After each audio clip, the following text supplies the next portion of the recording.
কি করবো, শুধু বোতলটা দিয়ে রাখছি, একটু তো খুলে দেবে তা না। না, কি করবো, বোতলটা কিভাবে খোলা যায়? না খুলতে পারলে তো খেতেও পারতেছি না। উফ, আমাকে কেউ একটু আইডিয়া দাও।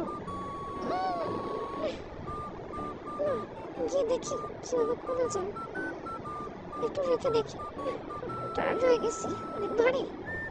না না, রাখা যাবে না। কি একটু করে দাও প্লিজ। এমন করো কেন সবাই? আমার সাথে দুষ্টুমি করলে হয়? আমাকে জানানো হবে আমি ছোট্ট একটা মানুষ। প্লিজ একটু করে দাও, আমাকে দূরে যাওয়া পোষাচ্ছে না। একটু দাও প্লিজ। এটা হলো, আমাকে জ্বালাচ্ছে সবাই, বুড়ো বুড়ো সবাই আমাকে জ্বালাচ্ছে। খেয়ে ফেলবো আমি, ঢাকনা শুদ্ধই খেয়ে ফেলবো। আমার অনেক পিপাসা পেয়েছে, আমি আর পারতেছি না। আবার নিয়ে বেশিক্ষণ হাঁটতেও পারছি না। এটা যে ওজন, বাবারে বাবা। এক হাত দিয়ে দেখছো তুলে ফেললাম, দেখেছো? না, কেউ একটু খুলে দেয় না। সবাই দুষ্টু, সবাই আমার সাথে দুষ্টুমি করে।